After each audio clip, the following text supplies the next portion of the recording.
नमस्कार दोस्तों, एक बार फिर से आपका स्वागत है एनजीओ इंडिया मार्ट पे। मैं बलराज सिंह आज आपके सामने लाया हूं एक कमाल का टेंडर जिसको आप अप्लाई कर सकते हैं। जैसा कि आप जानते हैं, किसी भी एनजीओ को सरकार से मिलने वाले फंड की बहुत जरूरत होती है ताकि वो आगे अपने काम कर सके। इसी कड़ी में बहुत सारे टेंडर निकलते हैं, प्रपोजल निकलते हैं, बहुत सारी ग्रांट मिलती है एनजीओ को। इसलिए हम इस चैनल पर आपके लिए सिर्फ एनजीओ से संबंधित वो जानकारी या वो टेंडर लेकर आते हैं जिनको आप अप्लाई कर सकते हैं। इसी कड़ी में ये टेंडर है ministry of social justice and empowerment का। नाम है NAPDDR यानी कि national action plan drug demand reduction के लिए। इस स्कीम में क्या है आपके लिए, आप अप्लाई कैसे कर सकते हैं, कहां पर कितना टारगेट है, हर जानकारी आपको इस वीडियो में मिलेगी।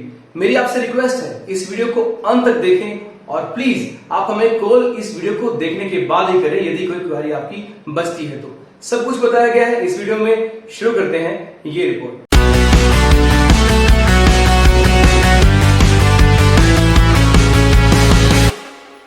नमस्कार दोस्तों, एनजीओ इंडिया मार्ट में आप सबका स्वागत है।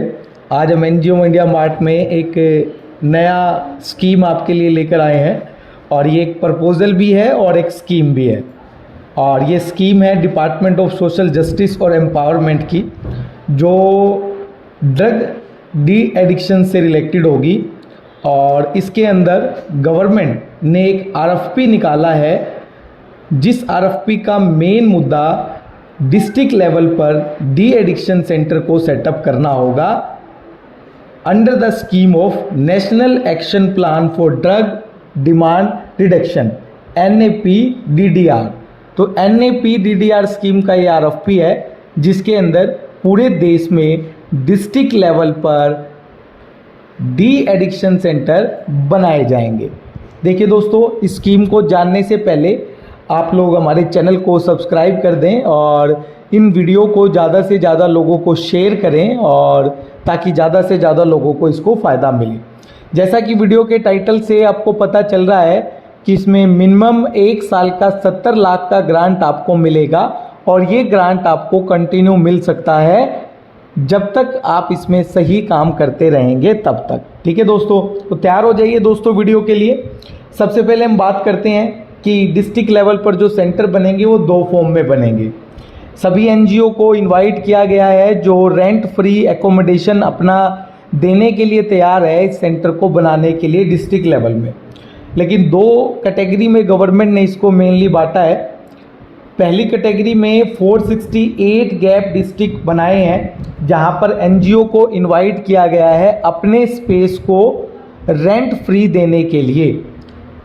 और सेकंड नंबर में 13 डिस्ट्रिक्ट जिनमें डिस्ट्रिक्ट एडमिनिस्ट्रेशन के पास जगह है और एनजीओ को वहां भी उन जगह पर ये डी एडिक्शन सेंटर बनाने के लिए इनवाइट किया गया है। इन दोनों की लिस्ट हमने इस वीडियो के लिंक में अटैच कर दी है। मैं 13 डिस्ट्रिक्ट का तो नाम भी आपको बता देता हूँ। वो कहा नागालैंड में, सेकंड चंगाल और लोहित अरुणाचल प्रदेश में, जामनगर गुजरात में, चातरैन गुलमा झारखंड में, मल्लापुरम केरला में, पौंच शोपियां में, रतलम मध्य प्रदेश में, साउथ त्रिपुरा में। और इस तरह से ये 8 स्टेट में 13 डिस्ट्रिक्ट है जहां पर ऑलरेडी गवर्नमेंट के पास स्पेस है। एनजीओ इन स्पेस के लिए अप्लाई कर पाएगा। ठीक है दोस्तों, अनेक्चर 1 में 468 गैप डिस्ट्रिक्ट की लिस्ट है, वो हमने डिस्क्रिप्शन में आपके लिए लिंक बनाकर डाल दिया है, उसको आप लिंक से डाउनलोड कर पाएंगे। ठीक है दोस्तों, अब आ जाइए सबसे पहले किसके नॉर्म्स क्या हैं सेटिंग के।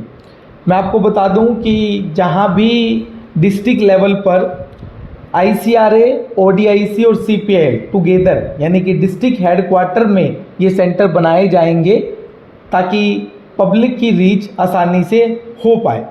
अब अगर हम बात करते हैं कि मिनिमम जो एक सेंटर बनाना है डी एडिक्शन का, उसके लिए मिनिमम नॉर्म्स क्या होंगे। सबसे पहले वो सेंटर जो है ईजी अवेलेबल होना चाहिए, यानी कि पब्लिक ट्रांसपोर्ट आसानी से वहाँ पर पहुँच पाए। सेकंड में अगर वो मेट्रो सिटी के अंदर है तो 3000 minimum square feet area 15 patient के लिए, और अगर वो रूरल एरिया में है तो 4000 स्क्वायर फीट का एरिया 30 पेशेंट के लिए, 15 पेशेंट के लिए। इसी प्रकार से ये एरिया 30 पेशेंट में मेट्रो में 4000 और रूरल में 5000 हो जाएगा। उसके अलावा एक 2000 के अंदर आपको ट्रीटमेंट कम रिहेबिलिटेशन सेंटर बनाना होगा जो कम से कम 700 स्क्वायर फीट के अंदर हो, और एक 300 स्क्वायर फीट की CPLI सेंटर फैसिलिटी भी आपको देनी होगी।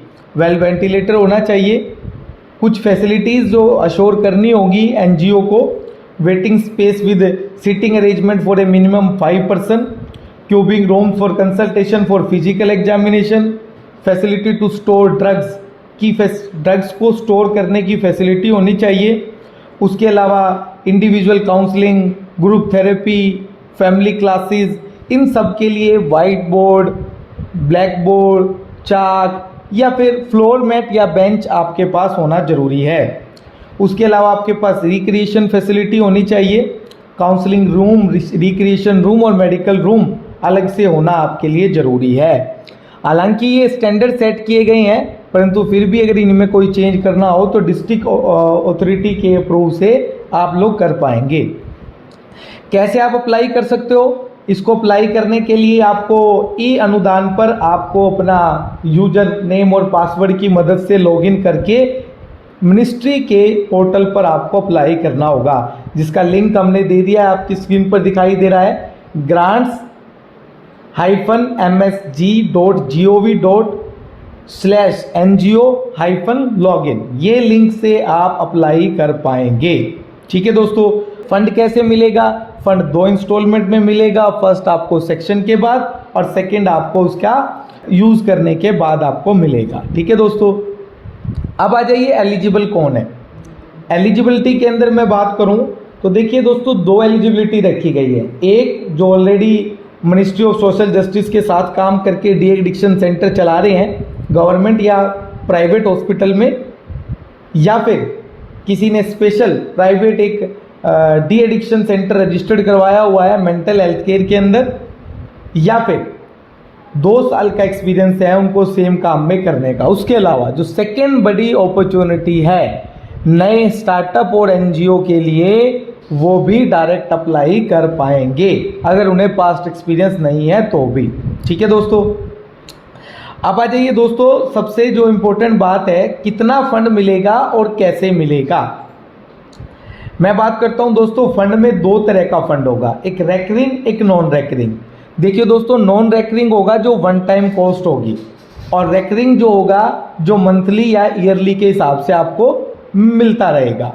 तो आपको दोनों कॉस्ट का अगर मैं बात करूं तो सबसे पहले एनेक्चर 3 आपको दिखाई दे रहा है, और एनेक्चर 3 में टेबल A के अंदर आपको नॉन रेकरिंग कॉस्ट 3,25,000 मिलेगी। और वो किसके लिए मिलेगी? उसमें आपको 15 bed, table, 3 set of line, blankets, office furniture, अलमीरा, इक्विपमेंट, कंप्यूटर, रेफ्रिजरेटर और installation of 7 CCTV and linking it with website, ये आपको करना होगा। उसके अलावा आधार अनेबल बायोमेट्रिक मशीन भी कंपलसरी है, 20,000 रुपये आपको इसके मिलेंगे।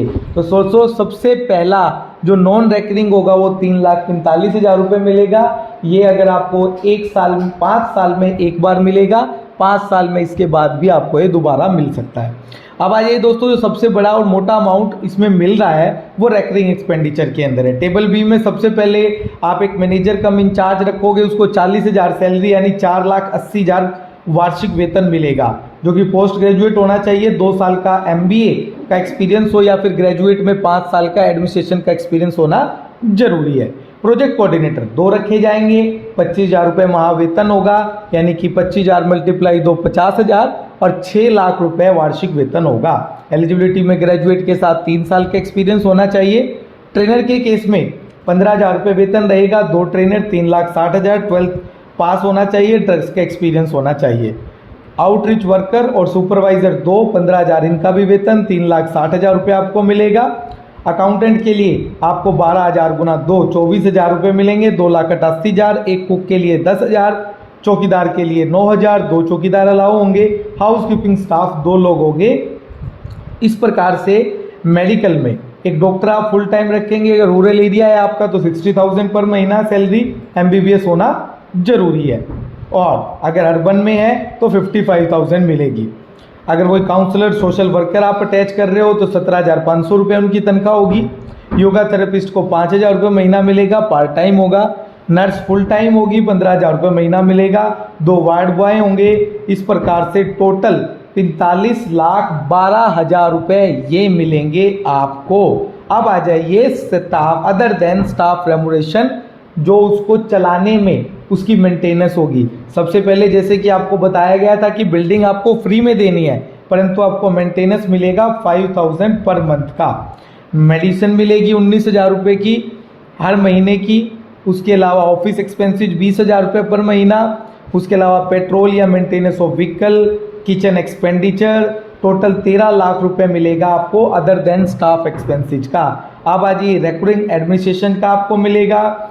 जो एजुकेटर होंगे उनको 7,20,000 रुपये 1 साल का। न्यूट्रिशन और रिफ्रेशमेंट के लिए आपको 4,80,000 रुपये। लाइफ स्किल एजुकेशन किट के लिए 50,000। तो देखिए दोस्तों, ग्रैंड टोटल जो मिनिस्ट्री एक एनजीओ को देगी वो 70,04,000 रुपये देगी ग्रांट, जो रेकरिंग होगा, और नॉन रेकरिंग 3,50,000 रुपये आपको देगी।